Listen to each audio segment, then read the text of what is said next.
So I think I'm going to film a disclaimer at the beginning of this video before I do any kind of discussion, any kind of reflection at all. I'm about to talk about a book that has a lot of triggering subjects within its contents, and even talking about the book can bring up some pretty triggering things. So we're going to get into conversations about anti-blackness. We're going to get into conversations about misogynoir. We're going to get into conversations about suicide and attempted suicide and suicidal ideation. We're going to talk about inherent racism, a lot of different things. And you would think all of this is in a YA book? Yes. And in this particular book, it's not in a good way, and it has absolutely no trigger warnings whatsoever within it, and I had pretty bad feelings about this even before the book was released. Today I'm going to be talking about this book, Flip by Ngozi Ukazu, who is the author of Check Please, and there's a lot we need to unpack about this book. I did not like it. That's kind of an understatement, but we're going to get into the thick of a lot of different things that need to be discussed in this book, and you'll find out in this larger video why I would not recommend this to kids or teenagers at all. Y'all, I'll be honest, reading this book put me in a depression for multiple days, like that I couldn't get out of in terms of things. It's advertised as a book that's Freaky Friday meets the Bluest Eye by Toni Morrison, which one of these things is not like the other. One of these things is not like the others. One of these things doesn't belong. Can you tell which thing is not like the other by the time I finish this song? But the fact that, like, there's a lot of things in this book that we just need to discuss that, and I think more people will understand how offensive this is when I unpack a lot of the things that are in it that just go completely unaddressed, that are allowed to slide, things. I am shocked that more people have not called out so many instances of anti-blackness. This is by a black author. I am stunned that a woman who is talking about her autobiographical experience would write something as offensive as this and disrespectful to the black community at large for this. So we're going to talk about it. Leave it there. Hi everyone, my name is Rose, also known as TA Summers. Welcome or welcome back to my channel. Today's video is going to be a book review of Flip by Ngozi Ukazu. This is the cover. This is actually a library copy that I was able to pick up, and I knew that there were very specific reasons why I chose to pick this book up. I was not originally going to pick this up. Let me be very, very clear. I was not going to pick this book up in terms of things because I saw some warning signs that this would be a terrible reading experience from the previews and some of the advertisements that were showcased before the book was even released. I'm trying to hold myself back in terms of getting upset about a lot of things in here in terms of things, and y'all will understand why I'm upset about it as we talk about some of the issues that are within this book. I'll even show you pictures of some of the panels in terms of illustrating some of the things that I'm talking about as we go through this respective video. But the Flip was released in the latter part of September, I believe, this year. I originally did apply to read it as a galley under NetGalley. Got rejected, so I was like, okay, I'll just pick it up from my library and see what I can do. I had heard so many people praise this novel once it released in terms of things, and even some of the previews of it, but every preview that I have seen in terms of what the actual book contained in terms of things, including what was shared on the author's Instagram in terms of advertising the book. I may insert a clip in terms of what I mean here.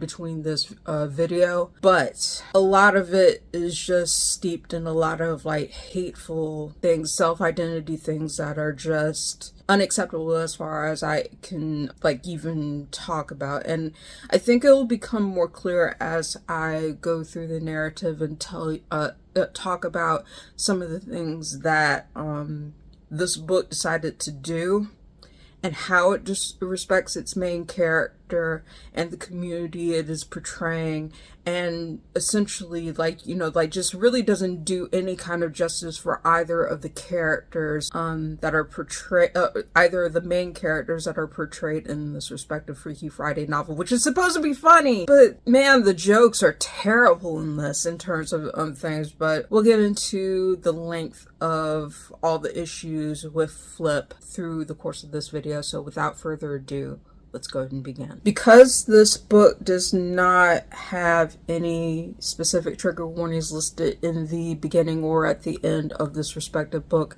I'm going to play a little clip of all the things that I saw while reading this book in terms of things and make note of it. So you can pause the video in between to read each of the different things that I may not have mentioned in the intro of this video, just to get a clear idea of what to expect from this respective book. So I'll pause it here. You can read it at your leisure, and then we'll come back.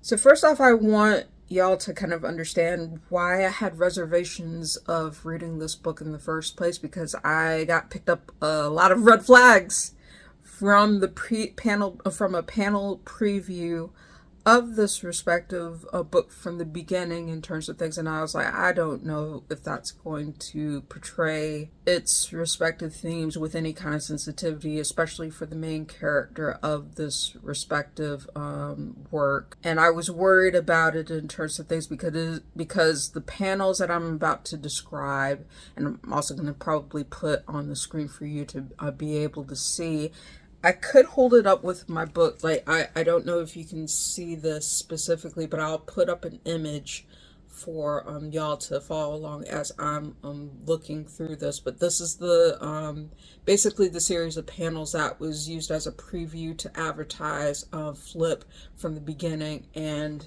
hey y'all, Editing Rose here. So I wanted to take some time to kind of talk about the panel that was introduced to me before I even picked up this novel in terms of being part of the promotional advertising for the novel before it was released. I saw so many red flags in just these 2 pages that I realized that this was not going to be a pleasant reading experience, and the fact that it kind of tells on itself in terms of the amount of misogynoir and uh, the ideation of death that's contained in this book. And there's more context that I will unpack later on in this video in terms of why this was an indicator very early on of foreshadowing some of the insensitive ways that this book talks about Chi-Chi's self-hate and self-identity hate, as well as her fantasizing about death, and not liking her body or the skin that she's in. But just to talk about this, I'm going to walk through this particular image here, starting with the first page, just reading it out. Chi-Chi's like inner dialogue says, like, who wouldn't want to be the star of a classic story, a tragic character, a war hero? And her character says, what have I done? The next panel has a bomb going off, and she's kind of trying to shield herself while the sound choom sounds off. And then the next panel has her falling to her knees in front of a dynamite box. She's accidentally knocked into that dynamite box in the next panel, which moves into the second page where a bridge explodes. And it's insinuated that in this imagined image that Chi-Chi is killed in that dream sequence. Moving on to the next panel on the second page, Chi-Chi says, also, my dad is such a sycophant to white men he thinks are successful. And her father says, my son is like my wife, very scientific. Chi-Chi here, though. And the next panel has her saying, this imprinted on me somehow. Uh, her father continues saying she has the highest grades in her English classes and she wants to be a lawyer. Chi-Chi pushes back in her inner dialogue saying, no, I don't. And this is supposed to be taking place when she's in the ninth grade, according to the note. When a little arrow that points to her says, me in the ninth grade. And then the very last panel says, uh, has her father saying, and you know I'm a professor. And she just says, no, you aren't. You're an adjunct at Houston Community College. Ugh. So let's unpack the problems in these two pages, which rubbed me the wrong way. The very first thing that I noticed here was the anti-blackness and misogynoir in terms of Chi-Chi's fantasizing about death. And if you are not from the black community, this kind of thing in terms of this kind of imagery and fantasization of a black woman or a black girl dying heroically in some form or fashion is a misogynoir. Like, I cannot tell you how many times I've heard these stereotype in terms of like people saying crudely that the only good black woman is a dead black woman, and the fact that this has Chi-Chi fantasizing heroically about death and she's only a child. I'm like, I am not okay with that. I am not okay with that at all. And then the other piece of that, which a lot of people probably won't point out unless you know something about academia, the way that Chi-Chi talks about her father's profession, most people, if you are outside of academia, you don't know the difference between an adjunct professor and a professor. It's just a professor in most people's minds. It has to do with like certain terms and things that the person in that profession works towards. But the fact that comment is put through Chi-Chi's mouth as a 14-year-old girl in terms of things feels like a very classist statement, and it's weird, and I don't understand the decision that was made to include that in Chi-Chi's dialogue. I can understand her ribbing her father about trying to put on like her choice like for her future because she said she doesn't want to be a lawyer, but it's not humor to hear her say that about her father's profession in terms of things.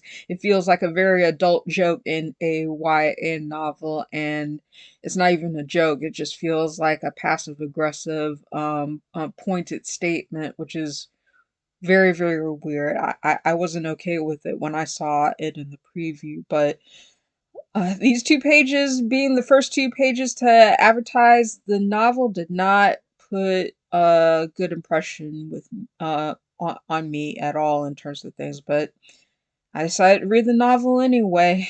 And you'll hear the reasons why in the next part of this video. So, ending here. Yeah, like it just feels it definitely when I saw this I was like, I don't think this is going to go over well, and I don't think the jokes are going to land as well as it thinks. And then to see the showcase the other part of this where I was like, okay, I don't think this is going to be a very funny like thing to cheer on, because when I saw the author post on her Instagram stories this reel of where Chi-Chi is inside the body of her crush, that is kind of like the premise of this respective book, turning down his love interest in his body and the look of heartbreak that is on her face. I was like, why are people cheering that on? That is so vile and disrespectful and crossing of boundaries in terms of things. Why are people cheering that on? It doesn't make sense to me, but I was like, okay, I have not read this story. I don't know what the sequence of events are. I don't know what precludes it or follows it. So I probably should read this book for myself and get the whole picture before I judge it. So that's what led me to read this book in its entirety. Having read all of it in its entirety and seeing everything that's good, I wish I had my time back. I wish I haven't. I'm going to go ahead and tell y'all what my rating for this book is. If you have read my review on Goodreads and on my blog, you already know what I'm going to say. I give this book formally 1 star, but if it was up to me, it would be 0 out of 5 stars. It was not worth reading. It was not worth reading, and I don't think this book deserves to be put in the same name line as its inspiration, The Bluest Eye by Toni Morrison, because Toni Morrison was so much more respectful of tackling some of these similar themes in The Bluest Eye than Ukazu was in this book. We're going to go through it in detail, step by step, in terms of what this book does, why it was so offensive and anti-black and steeped in misogyny, or why I would not give this to kid and teen. Like, I'm not saying that kids or teens can't read it. If there is a kid or teen who is interested in reading this, I would not block them because I don't believe in a book banning or not permitting a child to read a book they really want to read. But this book is not the lighthearted story that it thinks that it is. It's not even a romance. It is not a romance. Do not go into this thinking that it is a romance. It is far from being a romance in terms of things.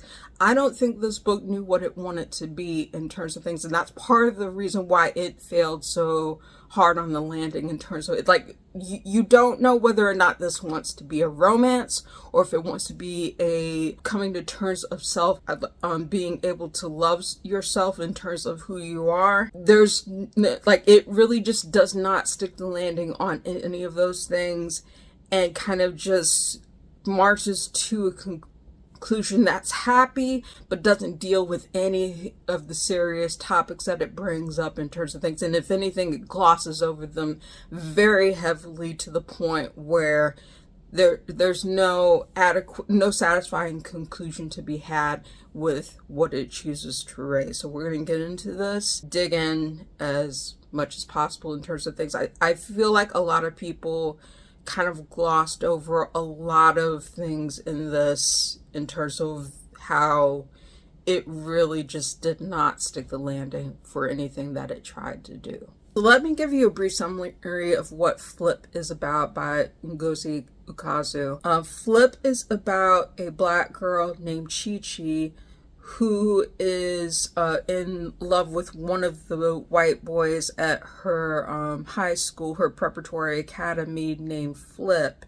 And she's had a crush on him for the longest time. She talks about crushing on like the white boys from her school in terms of things. And Flip is like the number one in her mind.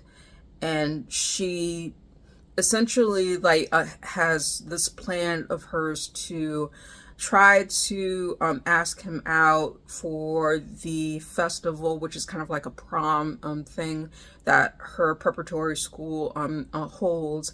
And that proposal goes horribly wrong in a way that she did not want it to be public. She did not want it to be put on blast or anything like that. She just wanted to ask him in terms of things. Of course, he turns her down, is interested in somebody else.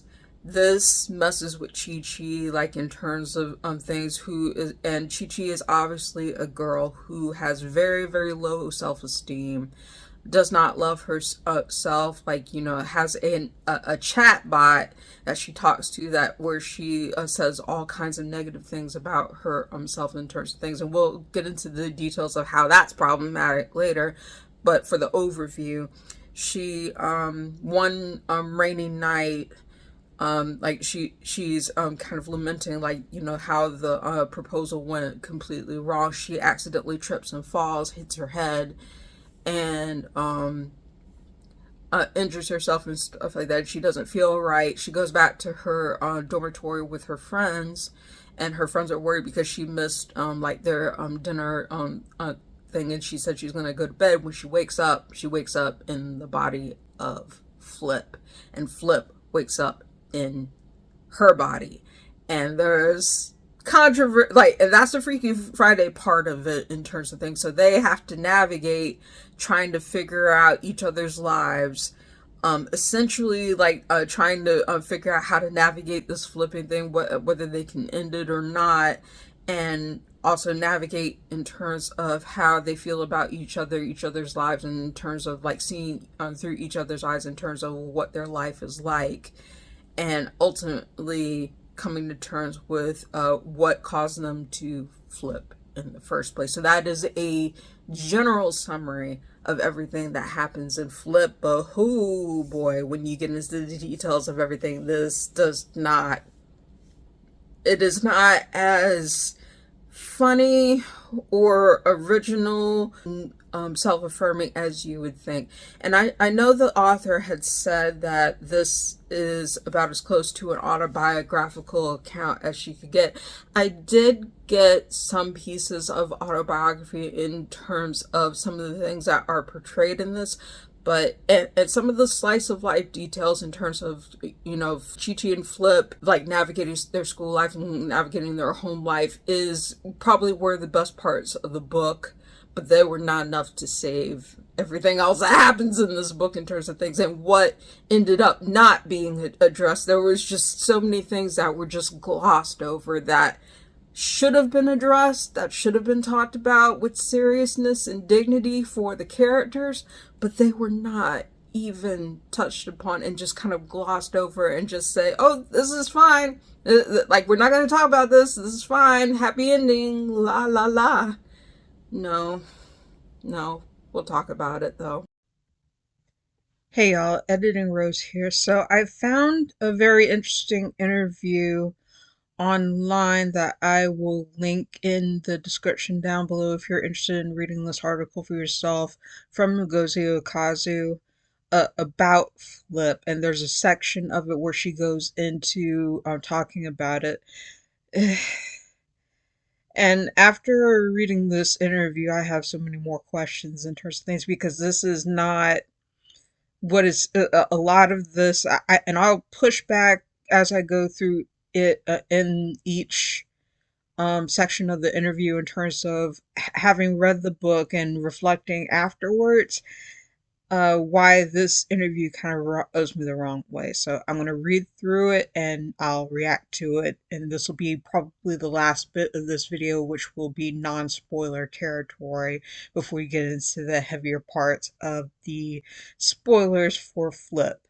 So to start off with, this is one of the sections of the interview, and I'm going to start here. So the question is, so you have a new book that's just coming out. It's called Flip, and it's a story about a black high school girl who changes places with the white guy in her class who is her crush. To start off with asking, have you seen Freaky Friday, and what do you think of that movie? Yes, I've seen Freaky Friday. People also like comparing Flip to Kimi no Nawa, Your Name, the anime. I've said that in my review as well. The body swap trope is nothing new, and it's not my favorite trope. Then why did you write this? But it's fascinating.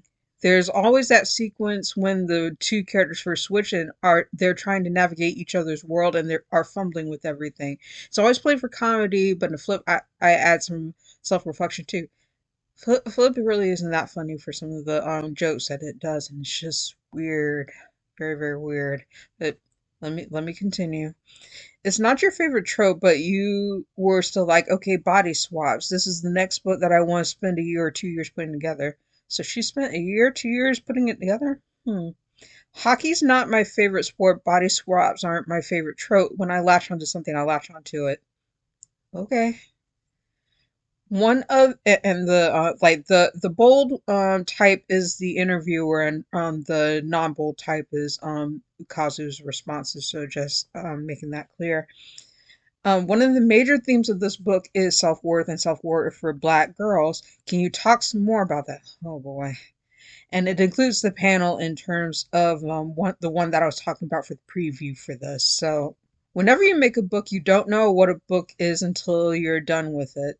This happened with Flip. When I finished it, I understood, oh, I want to write about a black girl confronting her need for external validation. Chi-Chi, the main character, doesn't see within herself the inherent self-worth that so many of her friends and family see. And Flip is a story that asks, how can that be? Why? But she really doesn't answer that. But continuing on. Self-worth is one of many self-help positivity buzzwords like self-love, but it's difficult to discuss being compassionate towards oneself. It's a difficult thing to do in practice. This book addresses that in a frank way. Yes, chase self-love, but perhaps just seek out for self-neutrality and self-acceptance. I'm going to leave that uncommented on because that's one step towards mitigating the intense critique that we often put on ourselves. For black girls especially those in socialized environments where most people don't look like us, you have this passive self-critique that continually occurs because you're different. And then the interviewer says, this book is also filled, I don't know if we're still calling them microaggressions or if we're just calling them aggressions, that Chi-Chi has to deal with and then Flip has to deal with while he's navigating being in her body. Can you talk about including those in the story? There was a whole sequence of events where Flip is learning to be how to be Chi-Chi, and she goes through all the little microaggressions that she experiences day to day. There's a moment when Flip is first talking to Chi-Chi's friends, and they don't know he's Flip, and he uses this broken form of AAVE, African American Vernacular English, because he assumes that's how Chi-Chi talks, because she is black. Haha, that's not funny. And it's a microaggression because he just doesn't know. He literally doesn't know. He just assumes that because this is her skin tone, she talks a certain way. But I make it clear that Chi-Chi and her two best friends, Esther and Yesenia, are all black teens who all speak very differently. Microaggressions often occur because of a collapse of identity where people look at you and see and assume one thing. There's another instance where the two characters are body swapped if Flip's mom wants to touch Chi-Chi's hair without asking her. She just assumes that she can touch her. And then because Chi-Chi is in Flip's body, she can just reach out and use Flip's body as a shield to be like, don't touch this black girl's hair. Yeah, I remember that scene. I was weirded out about it as well in terms of how that's done. I didn't like that either. Yeah, you can tell I'm pushing back about like having read the book in terms of things and what's communicated. There's a lot of things about the book I just I like in her presentation just did not land. But I'll continue with the interview. Interviewer says, you've brought up Chi-Chi's friends, and I want to talk about them a little more because they're great. They're such a great friend group, and I feel like their friendship and friendship in general is a major theme of the book. Can you talk about that? It was so important to me to give Chi-Chi friends who are as smart as she is and as nerdy as she is and also black. You have Esther, who is this preppy, intense character like she's going to Yale and wants to be a lawyer. She's a beautiful, tall girl who's clearly wealthy and she's super confident. Then you have Yesenia, who is non-binary and a STEM genius, and they're also a bit more chill and relaxed and openly queer. And then you have Chi-Chi, who's in the middle between both of them, and I want to show three different types of nerdy black girls because I don't think I've seen all three of those combinations together in fiction, where in my real life I have seen that all the time. So the Ukazu's credit, I did like the characters of Esther and Yesenia, and I thought they were good friends to Chi-Chi through the narrative. But the way that some pieces are done in terms of the humor, among other things, and the way that Chi-Chi responds to certain things rubbed me the wrong way. So I may go into that in greater detail when I get into the spoiler part of my review. But I did think that Yesenia and Esther were good friends to Chi-Chi. And it was good to see their friendship, but the context in terms of how that was done in this book still really wasn't. It was one of the better parts of the book, but it did not save the rest of the book from being just a harrowing experience of of aggression, outright aggressions, and anti-blackness. And I don't think Ukazu dealt with that well. But let me continue.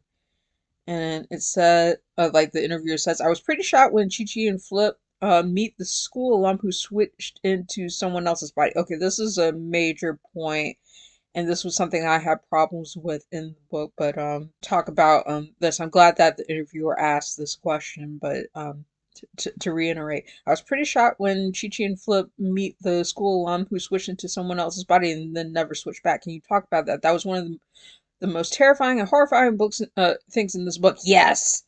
People really get disturbed by that part. It's funny because I didn't think too hard about that scene. That's the problem. You did not think about that scene. It was horrible. Uh, she didn't think about it, so that kind of confirms it to me that how callous that was. Lordy, I just cannot. But continuing on with Ukazu's response, I had a lot of people ask me, what happens? Do they save her? Spoilers? I don't know. The whole reason why Sarah Spiegel is there, Spiegel meaning mirror, is that she represents someone who never found self-love and never found self-compassion. She switched bodies with someone of whom she was envious and never cultivated any love for herself. What? That's not how I read that. And that does happen in real life. People sometimes never find that self-compassion. It can be destructive. It can be as insidious as a disease. That scene raises the stake narratively, but it also is an actual danger in real life if you don't find self-compassion, and it can kill. Okay, we're gonna dive deep into that particular scene because this rubbed me the wrong way. That feels like that wasn't even answering the actual question in terms of things, and that is not how it played out in the book. Oh my word. We'll get there, y'all. We'll get there in the spoiler part of this. Like that's kind of like a big lore building part in terms of things, and that is kind of a spoiler to what Chi Chi and Flip try who in terms of who they try to meet to be able to break their curse. But the way that that's unpacked was just done terribly. And the fact that Ukazu says she didn't think too hard about that, she didn't think at all about it, and that makes me mad. That makes me so mad. I let's continue.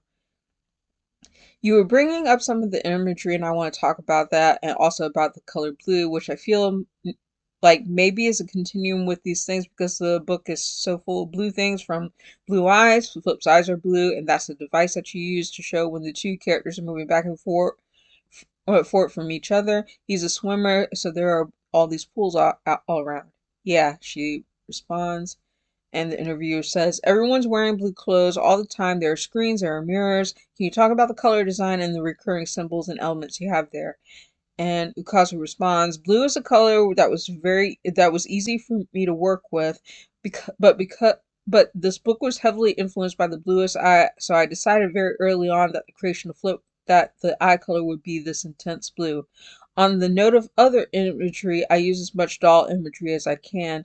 There's a scene at the beginning of the novel where Chi-Chi goes into this weird, dark, metaphysical space. She interacts with the doll of herself and she rips it apart. This is a direct reference to the Bluest Eye, where there is a scene where the girls get white dolls, but they don't understand why the white dolls are supposed to be pretty. They try to find the beauty inside, and they rip apart the dolls to try to find it, but there is nothing there. That did happen. That did happen, but it's still. I feel some ways about that, but I'll keep that to myself. Let me continue. I'd love to hear about the cover. So the cover of this book is Chi-Chi, your main character, with a mask of Flip, the person she turns into that she's putting on or taking off. Can you talk about how you came to this cover design? I have to give a lot of credit, and this is Ukazu's response to that question. I have to give a lot of credit to Molly Johansson, First Second senior designer. It was kind of this wonderful synergy moment where it was me, Molly, and Kirk Benshaw, First Second's creative director, at the offices for First Second in Manhattan. We were all freaking out over where the title would go, how to approach the treatment. We had 8 different illustrations that we were floating for the cover, and Molly brought all together because we were all freaking out a little bit over where to put the title and where to put my name. I had brought Kirk and Molly about 8 sketches. I remember telling Kirk, what if we try to make this a little bit like the girl with the pearl earring, like that type of intimacy that's less creepy, and he immediately got it. Then Molly figured out the title treatment, the author name placement, the color scheme, and it immediately worked. We have this black girl looking right at you with openness and intimacy. And the interviewer says, I find it so interesting that unlike Freaky Friday, definitely my classic body swap narrative, the two characters don't have equal page time. To which Ukazu responds, yes. The interviewer says, which of course makes sense because you were talking about Flip and various things about his life and the depression he's dealing with, but Chi-Chi is very much the center of the story. I want to push back about that, but it would go into too many spoilers if I did that right now. But I'll look at Ukazu's response and note that here. I didn't want Chi-Chi and Flip to be equal protagonists, and Flip is barely even a Duragonist. He's there to support Chi-Chi because this story is about Chi-Chi, and ultimately Chi-Chi goes through the biggest change in the graphic novel. What change? What change? She never really comes to love herself through this whole entire narrative. And the fact that like I wonder if this interviewer actually asked the question about what Flip and Chi-Chi did to try to get themselves out of each other's bodies like that, and that's one of the most controversial aspects of the book, that really just heated. I won't spoil it here because that goes into spoiler territory, but I wonder if this interviewer asked about that. Continuing on with Ukazu's response. Knowing Flip as a character, I knew he wouldn't have any profound epiphanies about the black female experience, and if he had, that would have felt rather trite. The way that he was portrayed was rather trite, to be honest with you. The story, but the interviewer says the story is not for his edification. Yeah, he grew, but not that much.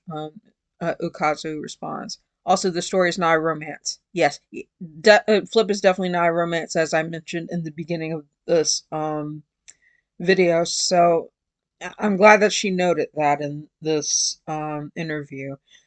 And like a lot of people went into this thinking that it was a romance when it's not. The interviewer says, despite the fact that it starts out literally with a proposal between the two characters, that then turns into not a romance. And Ukazu responds, yep. And again, don't you feel that it would have been tried if there were? The only love story is Flip. The only love story in Flip is the story of Chi-Chi falling in love with herself. She never loves herself, though. There is never a point where Chi-Chi falls in love with herself in this story. She just kind of like glosses over. Let me stop because otherwise I'll go into a rant in terms of spoilers territory, but I'll put a pin in it. Continuing on with the interview, I'm very curious about your thoughts about K-pop, which is another central element of this book. Can you talk to me about your favorite K-pop group and what you like about them?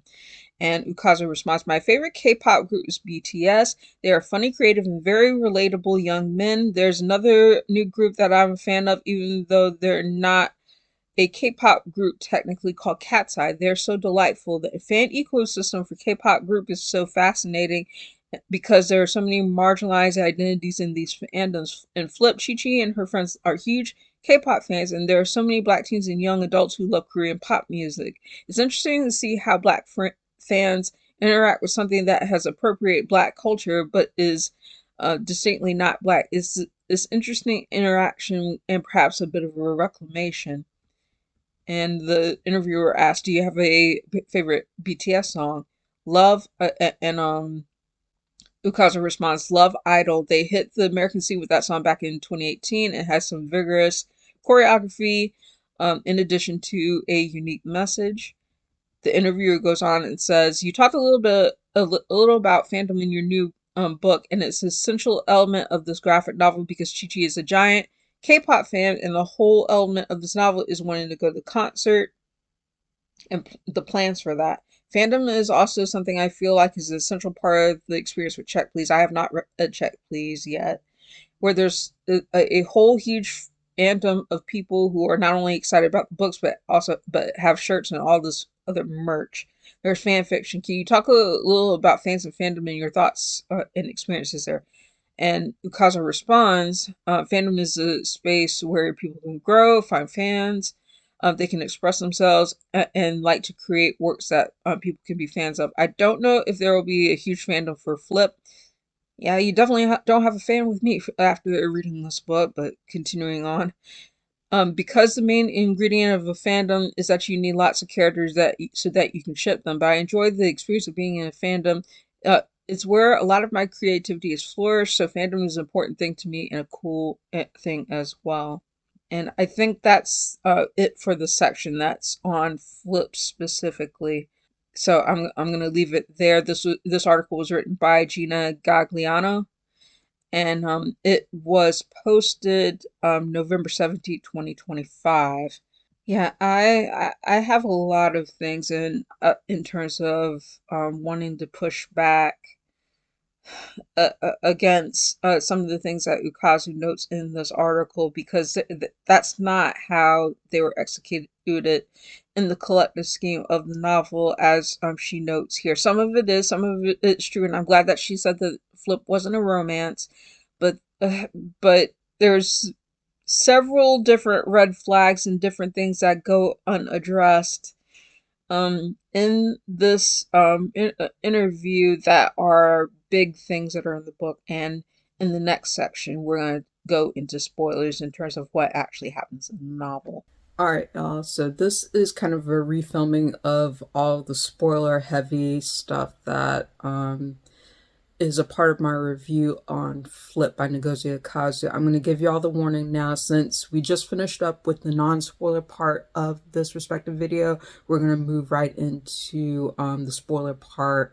And I'm going to try to streamline this as much as I possibly can, because quite frankly, I don't want to think about this book any more than I already have to in terms of things. But I can tell y'all with confirmation that Flip by Ngozi Ukazu is the worst read that I've had in 2025, and it will probably be mentioned again in my year-end wrap-up, which will probably be filmed sometime in January. This is your warning. We're gonna talk very specific spoilers. I'm not gonna do a full recap or play-by-play in the way that I did with, for example, Oathbound by Tracy Deonn.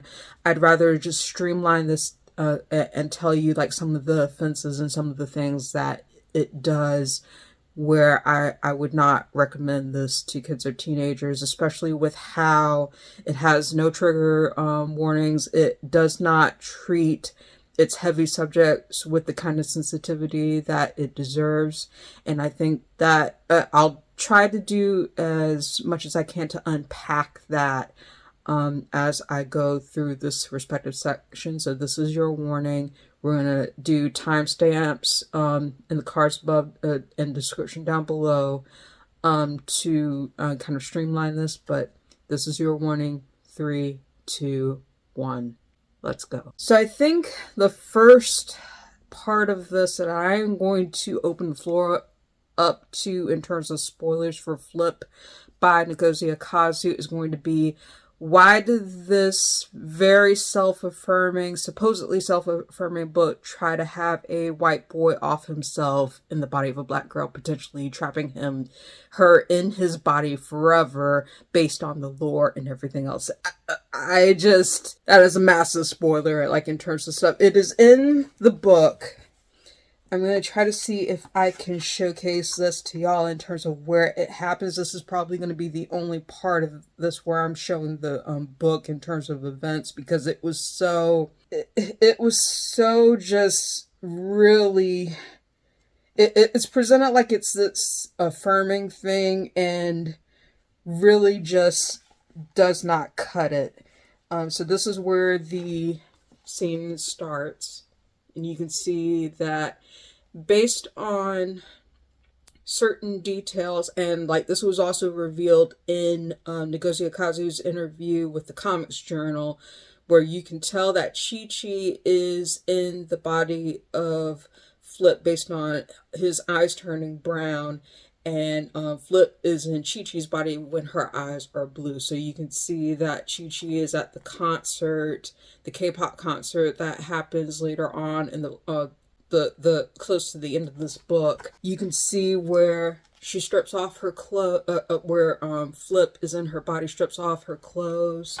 You can't really see anything in terms of like nudity, and Flip is in her body and is trying to drown Chi-Chi's body in terms of things, and you can tell Chi-Chi and Flip's body can feel the effects of that attempt at suicide.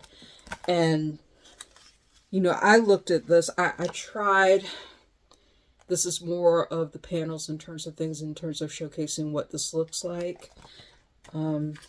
Was what turned me off completely from this respective work. I was stunned at the audacity of it. And I'm holding back a lot of like different emotions in terms of things. It made me angry, shocked and angry when I first read this. I've had a little bit more distance now since it's been several months since I picked up this book. I don't understand the choice of doing that at all in terms of things. It was horrifying, especially if you know the context in terms of where this builds up. The way that the narrative talks about suicidal ideation and how Chi-Chi does not love the skin that she is, and she'd she sees Flip as her ideal person in terms of things, even idolizes his body, which the way that this book did that was super creepy as well in terms of things in the very beginning. I did not like how that was done. And also knowing the fact that Flip, one of the reasons why they flipped in the first place in terms of both Chi-Chi and Flip flipping into each other's bodies, you learn that they don't love themselves in terms of self-actualization and coming to terms in terms of things. And it's really glossed over throughout the entire book in terms of some of these heavier issues for things. Flip even confesses to Chi-Chi that he thought about dying by suicide. And the word suicide is never mentioned in the book in terms of things, but the fact that there's actual attempts in terms of things and they go unaddressed in terms of that, in terms of what's put on page, is something that really deeply disturbed me about this. And this is not professing any kind of self-love at all whatsoever in terms of things. The fact that Ukazu says that in the interview that Chi-Chi's own a journey of loving herself, she really never fully does that in terms of things. Is glossed over throughout the narrative in terms of things. The lack of attention to mental health in this, to depression, to where there are, for both of these characters, where they are not working out these issues. And I understand that Flip is a secondary character in terms of things, but the fact that Chi-Chi, in terms of things, even by the end of the book, just kind of like glosses over it and like says like, you know, Flip's invited to the cookout, things like that. I'm like, no, he tried to off himself inside your body, and you didn't even. I'm like, you're just gonna let that slide? You're gonna let that slide? And I just I don't understand it. I don't understand the decision that was made to do that, and it rubbed me the absolute wrong way. And I was like, okay, this is going to be a 1 star, if not 0 stars, because in what world is that considered to be self-love? And in what world is skipping over that very heavy scene, like a series of heavy scenes, in what world is that finding self-love? I don't understand, but we'll get to that. That's one of the first parts where I wanted to say, let's address this right from the beginning, like in the spoiler territory, and tell you why I was completely turned off of this book and that it had no sensitivity whatsoever for its heavier subjects. And the fact that there's no trigger warnings for this, I'm like, that was a choice. The wrong one. Having read that whole interview of Ukazu in terms of the things that happen in Flip, and like knowing what happens in terms of events that transpired through the book, just leaves me with a lot more questions about the insensitivity and the callousness of how so many themes and so many things in Flip were handled in terms of things. I'm not going to go through a play-by-play of everything that happens in Flip in the spoiler section, but I am going to give you kind of like the overview of a lot of things that happen. I already said in the very first part of this what my biggest issue was in terms of things and how that was not handled in terms of the attempts at suicide that are done by not just Chi-Chi but also Flip. In terms of things they try to do this to each other to offset their curse, and it's weird, but that's not even just the weirdest part of this. Bad weird. And let me point it out that a lot of this is bad weird in terms of things like there's a ton of self-hate that is, and I understand that part of the point of this book was to highlight the experience of a Black girl who does not love herself in terms of things, who hates the skin that she's in. It's supposed to progress to a point where Chi-Chi is supposed to, by the end of the novel, love herself.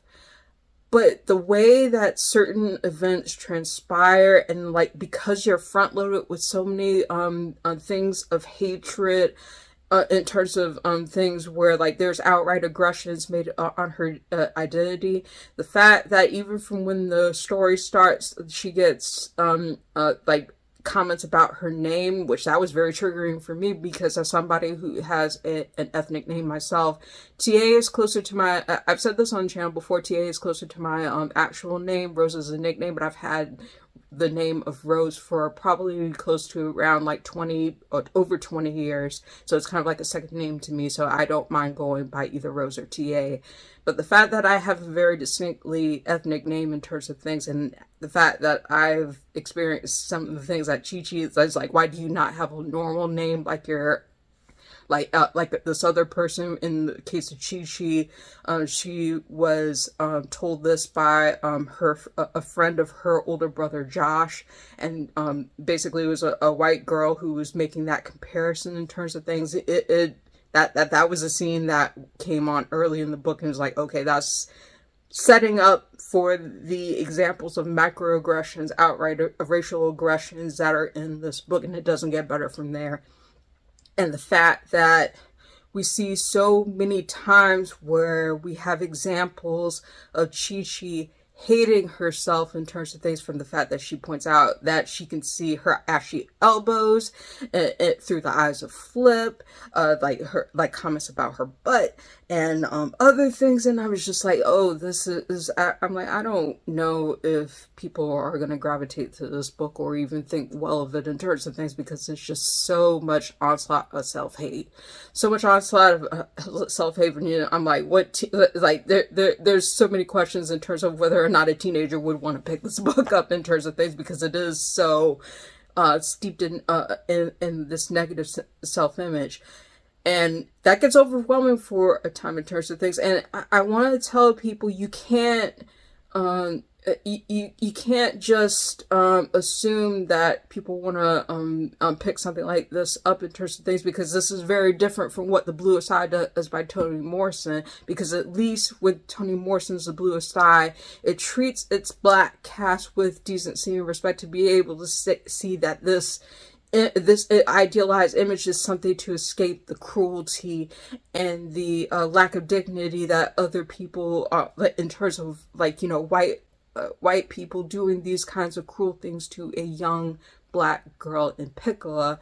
And, you know, the fact that there's so much of this that a Flip that hinges itself in terms of saying this is heavily inspired by The Bluest Eye, but when it really doesn't treat the themes and issues that are in it with as much care and attention as it should, I think that's a massive problem with Flip. It is a massive problem, and even then, these issues do not go addressed in the way that they should be in terms of things. That they are not unpacked, they're glossed over in terms of things. And I think that was massively disrespectful if you were crafting a novel about a black girl who is supposedly finding self-love and self-affirmations in terms of loving the person that she is, but she never gets to that point in terms of things. It's glossed over to get to that point. But let me briefly walk you through some of the issues that are in this book before we even get to the point where Flip tries to off himself in Chi-Chi's body. We first have, like, as I mentioned in the beginning of this video, in the non-spoiler part, we have Chi-Chi and Flip who are trying to navigate their lives being in each other's bodies in terms of things. And the way that this is done is really just icky to start with, because there is one panel in the book in terms of things where Chi-Chi realizes she's in Flip's body and is just basically like, I'm handsome, and like just this really weird sense of ideal alignment with being in a white boy's body, and it's just weird as heck. It is weird as heck in terms of things, and it does not feel good to read in terms of the ways that she objectifies him in terms of things. Even to the point, there was one line I remember in the book where Chi-Chi says she should feel more excited about folding Flip's underwear, and I was like, what in the world are you doing? That is weird. That is weird. That it was a line that did not need to be crossed. And it even, like, the body humor stuff in this, what's supposed to be intended as humor, just feels creepy and weird and just feels like it crosses the line. I know that there were several people who pointed out in their reviews, like, and this is something that, like, I didn't even think about when I was reading it at the time. Like, I saw the massage noir, I saw, like, brief glimpses of things where like Chi-Chi like and Flip are arguing in terms of things, and he wonders if it's okay to say the N-word, which that was another point where it was just like, oh, that was a very cheap shot at humor, and it was just gross. But at one point they're talking about body hygiene issues in terms of things. And the fact that Chi-Chi and Flip have these conversations in terms of things, like, I'm like, y'all did not need to go into the directions of, like, saying, don't play with my, you know what, like, when, with like, Flip's private parts, and Chi-Chi, and like the jokes about, like, you know, Chi-Chi's menstrual cycle and small boobs. I'm like, yeah, that's crossing a lot of lines in terms of body things that I did not like that at all. Like, very cringy, very, like, you know, judgmental, and just terrible directions in terms of things. I'm like, a teenager's gonna look at this and be like, what in the world? This is kind of creepy and weird. This is creepy and weird, and it does not feel good to read. It didn't feel good to read for me either in terms of things. I just, like, it was just, it was so mean. And you could argue in terms of one of the reasons why I was not enamored with some of the characters in terms of things, even Chi-Chi herself, because of how mean-spirited she is, and she never really has a reckoning in terms of being able to cope with some of the things that she did, including being in Flip's body, and essentially, like, you know, on his behalf that he didn't consent to, but he also makes decisions that in her body that she didn't consent to. And even before we get to the point where he tries to die by suicide in Chi-Chi's body, like, and he has depression in terms of things, and is working through his issues in terms of things. For someone who was not a main character, it still felt like he was very much a main character in here in terms of things. It was just, he doesn't really respect Chi-Chi, and there's really just this weird thing where it's like he barely comes to terms with, like, you know, being able to tell Chi-Chi she shouldn't hate herself as much, but the bodily violation is in this in terms of things. I did not like it. I did not like it at all in terms of things. Flip, after one pivotal scene where Chi-Chi, it's revealed that Chi-Chi did turn down his girlfriend at an invitation to this festival, prom type thing. He goes into a store and he knows that Chi-Chi is lactose intolerant, and like just starts buying all of these milk infused products and starts eating them in terms of things. And she says like, I'm lactose intolerant, that's gonna mess up my stomach, and whatchamacallit, and he just does not care. And that's played off as humor, and I'm just like, this is so gross. There's just so much in terms of this casual cruelty in terms of body violations and body humor in terms of things that were not fun to read. It was not fun to read at all in terms of things.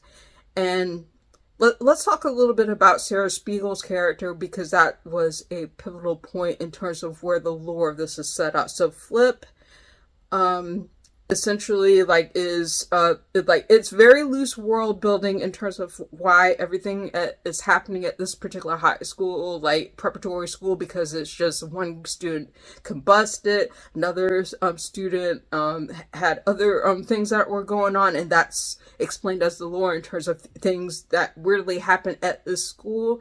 And there's a very threadbare reason in terms of things in terms of how it's calculated when Flip and Chi-Chi end up flipping, like in terms of the timeline. And it gets they don't flip as frequently as time goes on, but they can kind of calculate like at the points where they try to flip.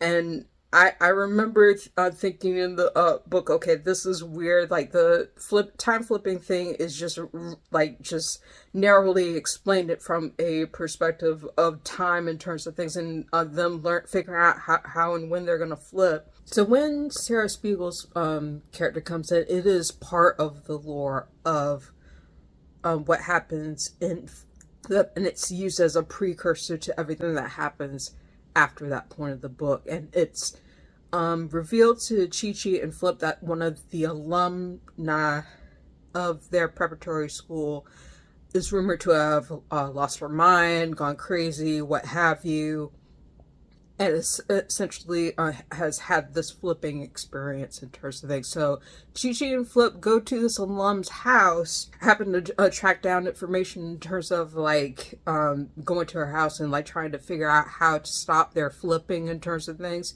And they make a revelation that is pretty horrifying in terms of things. And like I mentioned this in my review in terms of how horrifying that particular thing is, because it involves a woman, Sarah Spiegel, who essentially tells them that she was... At first, I made the mistake thinking that this was a woman who was related to the person that she was flipping with, but it's not like that at all. Sarah Spiegel is inhabiting the body of somebody who she was jealous of in terms of things, and they kept flipping back and forth in terms of things, and like having to adapt to each other's flipping experiences. But then the person that's inhabiting Sarah Spiegel's body, her body died of cancer. And this is one of the things where it made me very mad in terms of how casual I want to say that it's ableist in some way in terms of things in terms of how that's done, but I don't know how to word it. But the fact that we have this woman who is occupying another woman's body after her body has died of cancer, and like the other person who was actually Sarah dying in that person's body of cancer in terms of things, and not being able to flip, and essentially this person living in Sarah's body doesn't know like at what point like what happens if she flips back, if she will cease to exist or what have you. That was a horrifying part of the book, and I'm like from reading the interview, I'm like, she didn't think that through in terms of how horrifying that is. I'm like, it's like, do you not care like that this person has succumbed to cancer and essentially is erased out of existence? And what happens after that in terms of when Chi-Chi and Flip learn this, and essentially like the events that happen make it even worse what happens after that fact, knowing what they know about the woman who's occupying Sarah Spiegel's body. and like in terms of what happens if they're not able to flip or what have you.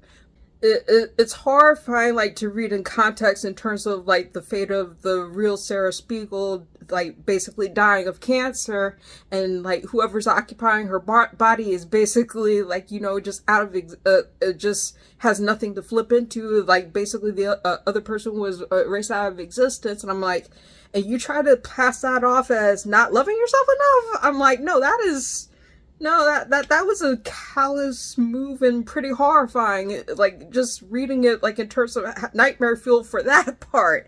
But what happens after that, knowing that lore in terms of like possibly Chi-Chi and Flip not being able to stop flipping out of each other's bodies, and what happens after that point just made it even more horrifying. So I'm going to walk you through what happens from that point. So like Chi-Chi and Flip are attending a summer camp in terms of things, and like they're at this camp, and I didn't like, there are a couple of things about that scene that I didn't like, because like Chi-Chi notes in that particular scene where it's like, I've never been to a summer camp stuff, I've just been in scholarship of stuff like for poor kids, and I'm like, first of all, that's really, it's really elitist and classist and like a product of Chi-Chi's self-hate. But I didn't like how that was done in terms of things. It's just very judgmental,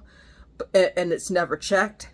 But the fact that like Chi-Chi and Flip have this arrangement where they know they're going to flip while they're at the summer camp, and they make arrangements where it's like Flip is going to go to the K-pop concert with Yesenia and Esther, who are two of Chi-Chi's black friends, which I'll get to Esther and Yesenia in a little bit in terms of how well they were done, though I didn't like certain pieces of how their characters were done in this novel. So they have arrangements to go to the K-pop concert, like in terms of things, because Chi-Chi, Yesenia, and Esther love this K-pop group.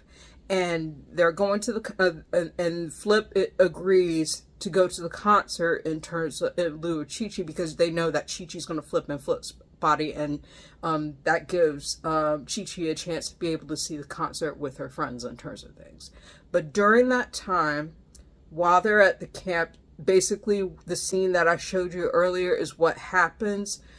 Flip is inside Chi-Chi's body, strips off her clothes, and dives off the pier in an attempt to die by drowning, but does not go through with it, comes up for air in terms of things, but essentially Chi-Chi can feel the attempt, and like you can see, like, you know, like her sadness in terms of things, and her friends are like, Chi-Chi, are you okay?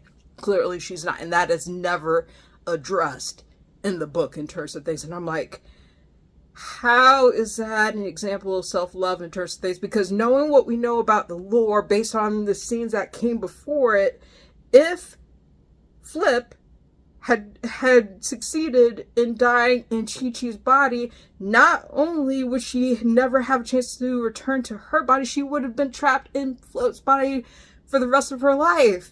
In terms of things, Flip would be out of existence, and then Chi-Chi would have been trapped inside this body. I'm like, do you not realize how disrespectful that is? Did Ngozi Ukazu even think that through in terms of how horrifying that is? And that is never addressed in the book. And I was like, I just sat back for a full moment, just taking in the horror of that revelation. I'm like, and you do nothing to address in terms of things, that action by Flip. I'm like, I don't understand. I don't understand how you think this would be affirming for any kid or teenager to be able to pick up in terms of things. That is just horrifying. That is absolutely horrifying. But as the novel marches to its conclusion, like, Chi-Chi and Flip are like Chi-Chi has another point where it's like she tries to break the curse in terms of things, seeing Flip in her body excel in terms of things, and I'm like, and she ends up falling in a pool, like at the prom, the festival type thing, which they both end up going to towards the end of the novel. And essentially like that falling into the pool because Chi-Chi and Flip's body cannot swim. Flip is the one who can actually swim, and that's revealed in a scene that's earlier in the book where and there's a lot of anti-black stereotypes about being in the water and like hair and stuff like that.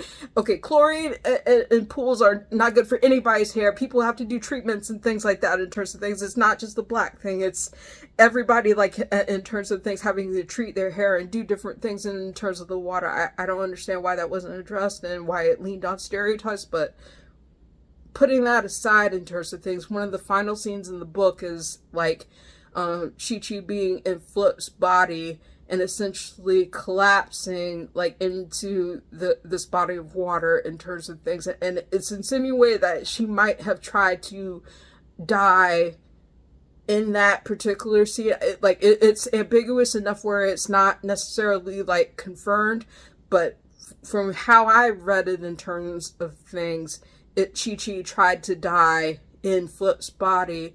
It ended up flipping her back into her body, and then she realizes that Flip has passed out in terms of things, and she goes running, and she's like, Flip, and he ends up telling her he ends up being okay.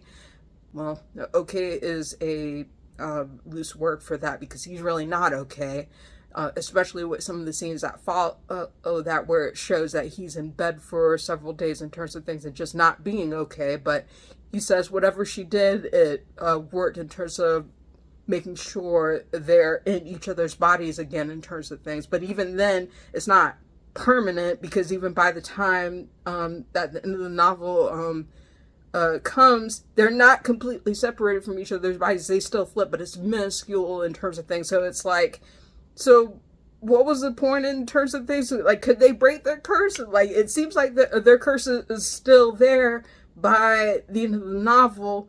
These attempts at dying are, and like, basically, like, the connection between them is that they're drowning in terms of things is just never addressed by either character in terms of what they attempt. You're trying to tell me that this is a good book for mental health? I think not. And self-actualization and self-love? I think not.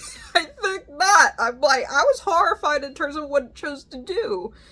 And I don't like that. I don't like that at all. It's several different reasons where in terms of stuff like this, it would not be a good book for kids and teens who are struggling with depression, mental health issues in terms of things, and the fact that suicide is not even addressed in this book by name, and the characters are not allowed to unpack that in terms of things, I think is a massive, massive problem. In terms of the representation for Yesenia and Esther being Chi-Chi's best friends, I have some questions about that as well in terms of things, because with all the issues of self-esteem and self-hate that Chi-Chi has throughout the books, I'm like, at no point is she ever able to talk about this stuff with Yesenia and Esther? Really? And then the fact that there's such casual homophobia, possible transphobia, like, even though Yesenia is a non-binary character, I'm like, it's like one step forward, 5 steps back in terms of providing representation for certain things. You mentioned some of the things that feel like good buzzwords, good issues in terms of things of in terms of Chi-Chi, like finding love for herself and like, having these supportive characters and stuff like that, but then you don't really do anything with them in terms of things, because I think like it's weird that Chi-Chi's journey, like in terms of trying to get to the point of loving herself, come through Flip's therapist rather than coming from her friends or her loved ones or people who know her in terms of things, or even from just a brief aside where Flip tells her, oh, you shouldn't hate yourself, you shouldn't be feeding these terrible messages about yourself to this chatbot, which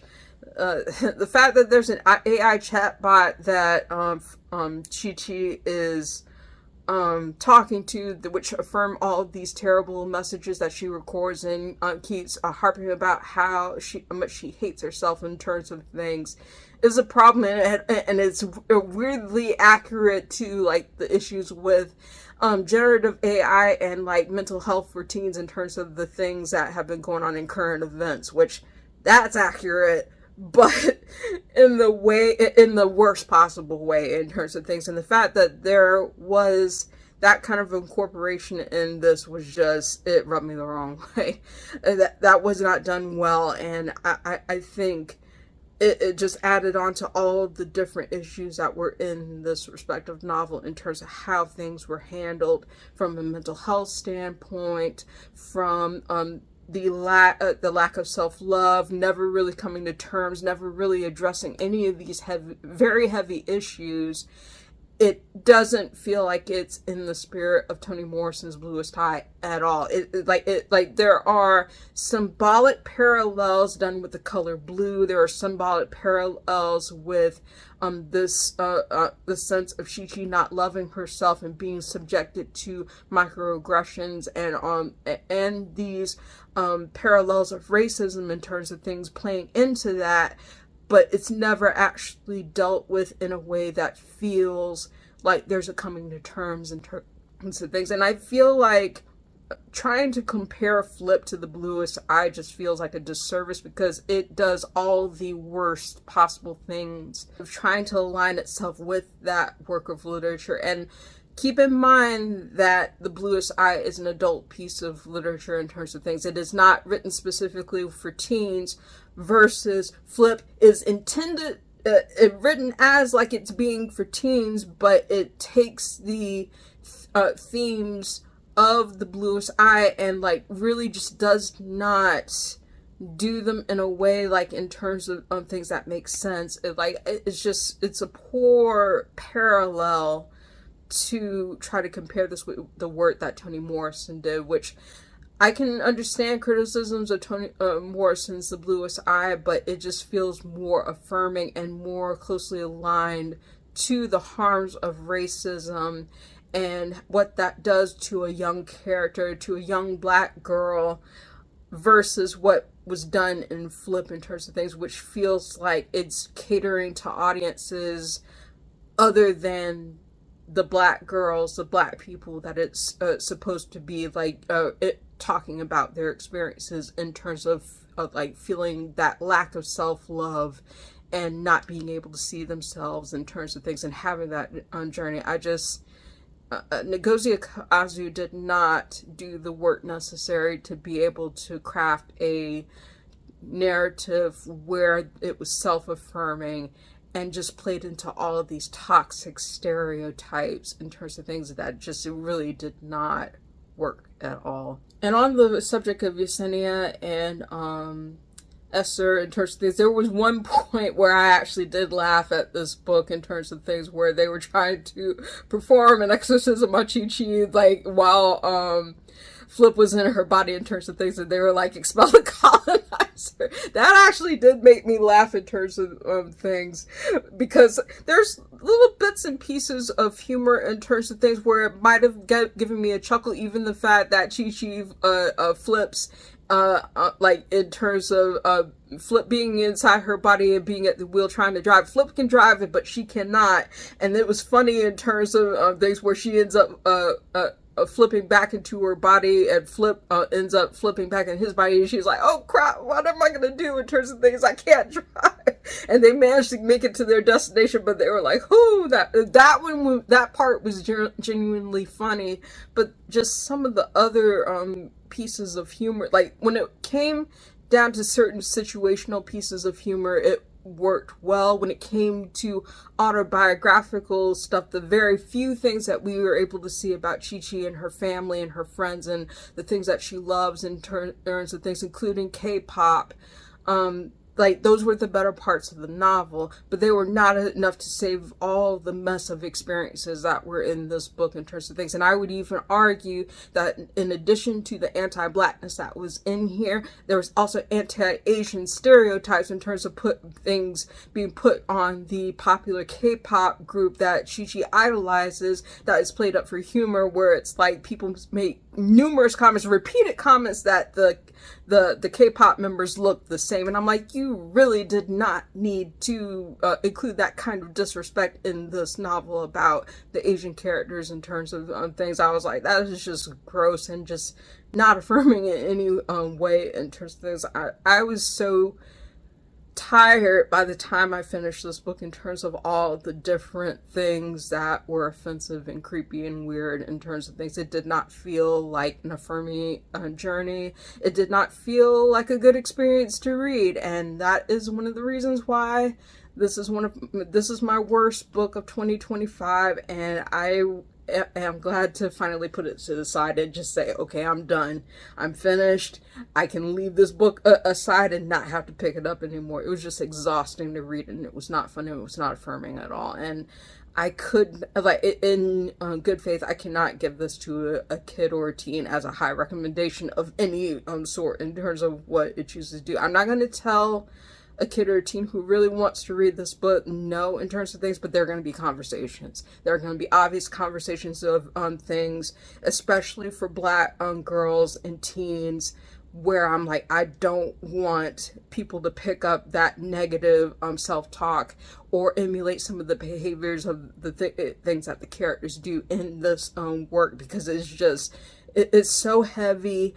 And it is not even heavy in a way where it's like trying to illustrate these things. It's heavy and offensive for absolutely no reason at all, other than just to feel like it's this like mocking experience and cruelty to the characters that did not need to happen in terms of things and was never unpacked. So I'm going to leave it there, because otherwise I might go on for too long about this respective work. I don't want to make this video too long. It's already long enough in terms of things, but if you've made it this far, thank you for watching. I'm just glad to put this book to the side and not have to think about it again. If you like this video, please give it a thumbs up. Hit the subscribe button, hit the notification bell to be informed of when I post new videos. Thank you again so much for watching. I hope you have a wonderful day. I hope I have a better reading experience to be able to talk to you all about in the next video, but I'm going to leave it there. Thank you again for watching. Hope you have a good day. See you in the next one.